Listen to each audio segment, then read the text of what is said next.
Señores y señoras, it is Thorzain against Nerchio. It is the quarterfinals of the Team Liquid Open number 12, the fifth TSL qualifier, and it is Shakura's Plateau, the first map. We have Nerchio is spawning at the bottom left position at the blue Zerg, and in the top right we have Thorzain at the Red Terran. And I was casting already two games of Thorzain today. They were pretty entertaining. Thorzain was playing really good, having really good timings, especially. And like I already said yesterday, when I casted the Craft Cup, number 29, Thorzain was playing there, and he was able to win against quite a lot of Zerg players, and he played really good against those Zerg players. It is a best of three, so the first player who wins 2 out of 3 matches will advance to the semi-finals, because yes, round of 8 means quarterfinals it is already, and quarterfinals in the TSL qualifier here is quite an accomplishment. Thorzain opening with a double barracks. And let's take a look at the production tab. Nerchio not going for the hatchery first. Instead it is the pool before extractor. Now he's moving out with the drone, but the drone will only be there to for scouting purposes, and Nerchio will scout with this drone here at the top right position, because he's got the overload there, and with this overload he's not spotting anything at all, so he knows where to scout next. There he will scout the double barracks opening, and I was so impressed, like I said, with Thorzain's TVZ, so I'm really curious if it's just only me talking all the time, or if he's really good, because I was drunk yesterday and too sleepy at the same time, so I'm really curious where this is going here. And the drone is in the base. He sees, of course, no refinery. You are just not able to get a refinery if you're going for the double barracks without cutting any SCVs, and going for the refineries and the double barracks just makes no sense anyway. So there are the Marines rallied directly over here. Nerchio still not yet going for a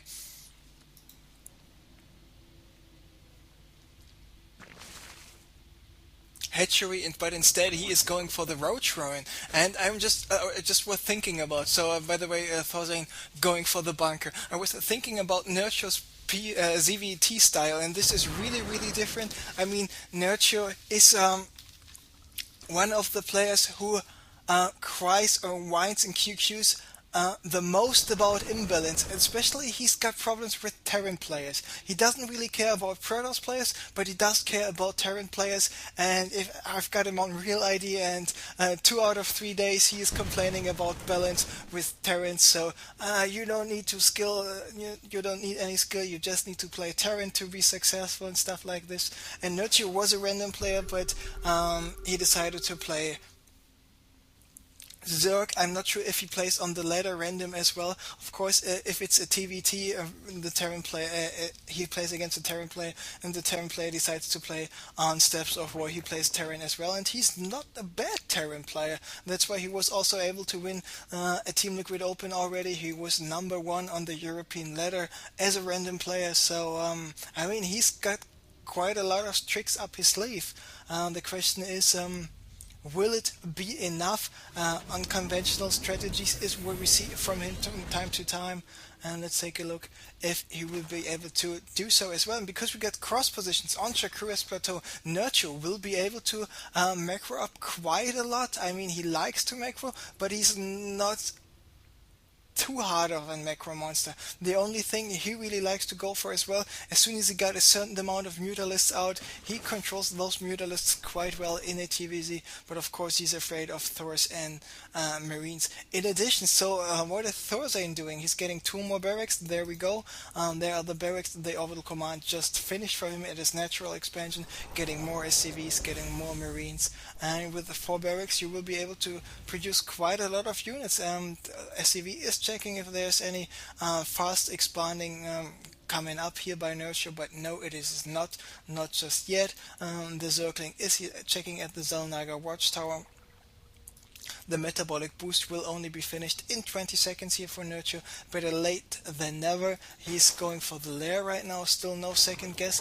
But a Baneling's nest, so high economy Banelings should be coming up pretty soon. The Baneling's nest and the lair will be finished in about the same time, so just another 110 seconds for the rolling upgrade, which is called the centrifugal hooks, the Baneling speed upgrade. Meanwhile, he is getting more drones. He's getting a spine crawler just finished here at the natural, and he is checking out to get the third extractor. Nothing going on here at the destructible rocks. And our friend Thorzain, what is he having? I'm really curious about this playstyle by Thorzain, because in this way I did not have seen him do a TVZ, but maybe it's just due to the fact that it is Shakura's plateau what we're seeing here. And Nerchio is going for the spire. Where is the spire? And here it is, and the back of the mineral line at the natural expansion. Yeah. Meanwhile, Thorzain is not only going for the stim pack, he's also going for the combat shield. Those upgrades will be finished pretty soon. The combat shield in 10 seconds, the stim pack in 35. There we see the first 7 Banelings being morphed in. 10 more Zerglings should hatch soon. Thorzain checking, okay, what's going on here at the Zelnaga Watchtower. This is 1 Zergling and 1 Marine soon fighting against each other. Of course, with the Marine, with the combat ship, with the better end. And there we see a scan. Thorzain taking out all those creep terminals. And let's take a look. How many units does Nerchio have? He have quite a lot of Zerglings, and with Banelings coming in from behind. This is, of course, very good. All those Marines will go down, nearly all of them. And yes, there we see all the Marines going down. And now he can use his remaining Zerglings and Roaches to attack. But in the end, those Roaches were not enough. Now he needs to run away. And once again, a Terran player not having concussive shell upgrade, which just saved the screen and the 2 Roaches here for Nerchio. So sloppy play by Thorzain, and because of this sloppy play, Nerchio was able to save those units. But Nerchio now a little bit too overeager in hunting down those Marauder and Marine forces. Now the Spire is finished. Mutas are out. Let's take a look what Nerchio is doing with those Mutas. Let's follow the Mutas for just a couple of seconds here.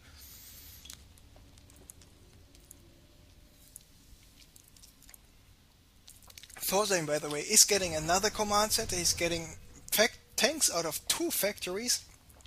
The siege mode is 1 minute away from being finished. Meanwhile, Nerchio is going for the burrow, for the evolution chamber, producing more drones, but he's still on 2 bases. No missile turrets in the base of Thorzain, and there he did once again a mistake. Absolutely, Thorzain not impressing me in this TVZ at all. This was much better. Maybe it's due to the fact that he is not used to play TVZ on Shakura's plateau. But Nerchio, he's not macroing like Zerg should macro on Shakura's plateau. There we see Nerchio losing 1 single Mutalisk, but in the process he killed about 7 or 8 SCVs. So this attack with the Mutas is absolutely worth it. There he's moving in again, taking care of the SCV, building the missile turret, and still not losing a single Mutalisk. Was able to kill 4 more SCVs, so absolutely well played here by Nerchio, trying to get this supply depot down as well. Where are the Marines? There they are.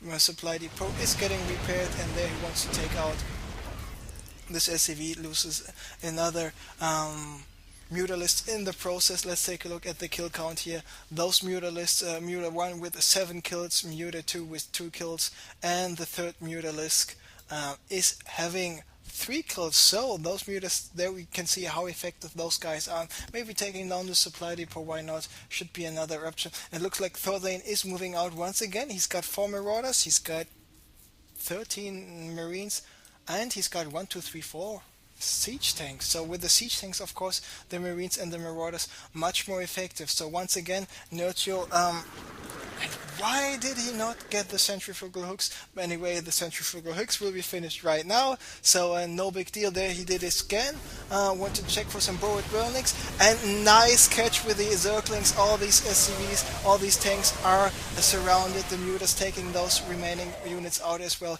and very nice attack here by Thorzain, the upgrades for Nerchio just finished in time, and there we see Nerchio just ripping everything else apart. Finished with a hatchery here at the 10 o'clock location. He's got quite a nice amount of drones, and then immediately sending those drones to mine some gas. There he's morphing in 4 more banelings. Of course, you don't need more than 4 banelings to get rid of those supply depots. There are the banelings rolling in, but the siege tanks here on the high ground, of course, preventing those units from doing too much damage, so Nerchio needs to pull back. Let's take a look at the harvester count. Now we see those guys are pretty even. Of course, Thorzain wants to move out with his command center to land it here at the 4 o'clock location, but he won't be able to do that. Maybe he should go for the invert smiley face expansion, just add some missile turrets here in the mix, take care of those destructible rocks, and indeed this is what he is doing. Meanwhile, Nerchio is continuing with the creep spread.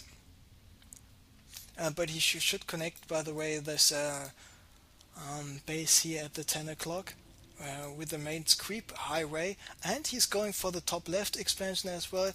Queued up already the double extractors, and nice move by him. So destructible rocks are down. Muta's trying to do some damage here. All the Marines still, once again, how many medivacs does he have? 2 medivacs, and those 2 medivacs got enough energy, so stimming with those Marines, not a big deal at the moment. Muta's trying to intercept those forces here once again. Overlord will go down. Nerchio not paying attention there, and he's not even having the Overlord speed upgrade, but he's got the +1 attack for the Mutas and for the melee units on the ground en route, producing more Zerglings. This hatchery here at the bottom left, top left, it will be finished very soon. And now this is sort of a risky move to get rid of the destructible rocks. I mean, I can understand it.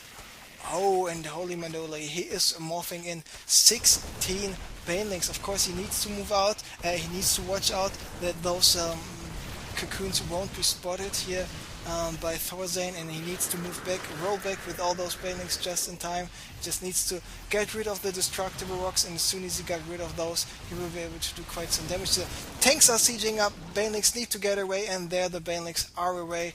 And is Thorzain getting rid of the destructible rocks? I would not advise to do this. And Thorzain is going for an interesting upgrade right now. And where is the engineering bay? Here it is. He's getting the structure armor, and this is a very nice upgrade to have against the Mutalist, against the Mars banelings, because this orbital command. Oh, it's an orbital command, not a planetary fortress, because planetary fortress got 3 armor with the additional +2 armor from this structure armor upgrade. The planetary fortress with 5 armor is a very resilient building. Now Thorzain is taking down those destructible rocks. Where are the forces of Nerchio? Here they are. How many banelings does he have? 26 banelings, 63 Zerglings, and 16 Mutalists in total. 1 Marine is moving out, and still a small amount of Marines moving in here, so Thorzain won't be able to be successful anymore sending in single Marines. But he's got so many siege tanks, 1, 2, 3, 4, 5, 6, 7 siege tanks, 2 more Marines moving in. Marines get taken out, at least 1 Marine get taken out, another Marine goes down as well. Nerchio still is alive with all those mutas, and Nerchio of course knows that Thorzain won't be moving out with all of his Marines too much because of the siege tanks here. He just wants to be protected by siege tanks. Losing extractor here by Nerchio is not a big deal for him, because he's expanding to this center location, as well, so Nerchio has no problems at all not mining here. Let's take a look at the production tab. More mutas, more Zerglings, more hatcheries, more overlords coming in, and 15 more banelings. It is indeed so many banelings already, so he will be on 50 banelings, which is quite a lot. And where are the remaining siege tanks? Here they are, and this is so many siege tanks, 8 siege tanks now in total. The siege tanks got the +1 attack already, so negating any +1 armor here by the Zerglings and banelings. He's producing more siege tanks. He's getting the +1, the +2 for this infantry as well. He's getting more barracks. He's getting more engineering base. But he's only on 3 bases. Thorzain is nearly mined out in his main. Doesn't have too many